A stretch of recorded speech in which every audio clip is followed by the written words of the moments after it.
Joe, a couple things in your setup position, then we'll dive into the down the line view. The first thing that you're going to notice here is that your stance is too narrow.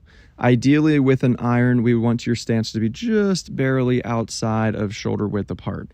Okay, the other thing that you're going to notice is that your trail hand V is pointing nearly outside of your trail shoulder. You can kind of see that there, right? And that tells me that you have a very weak grip with that trail hand, which is going to promote more of an open club face throughout your swing, especially as you come down into impact. You can see you're going to have to really work to square that thing up as you come down, right? You can actually see the club face is wide open there. So that's going to be the first thing that we're going to want to focus on, is grabbing a grip trainer and getting the V specifically with your trail hand to point more towards your trail shoulder instead of your lead shoulder.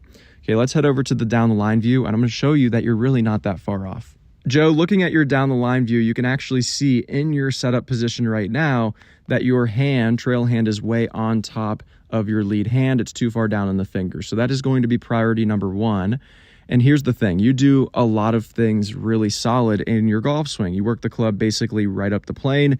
You get into a pretty solid top position. I would like it if I was nitpicking, I would have your lead arm matching your shoulder plane, your hands to be above your heels a little bit more. Overall, though, this is pretty solid, right? You do a really good job of shallowing the club back down onto the original plane. But you can see, because your trail hand is so weak, the club face is wide open, pointing to the sky, right? And so now you have to make a compensation. You're going to keep a very high right shoulder. You're going to throw this trail arm and trail hand to try to square that thing up. You can kind of see that there. And you do a pretty good job of it, right? But we do not want to make that compensation as we come down into impact. So what I want you to do first, grab a grip trainer. There's like $10 off of Amazon, and you're going to get the one you can actually mold onto a golf club like a normal grip. All right, and that is going to be first. That is going to get your club face coming down a little bit more square instead of wide open.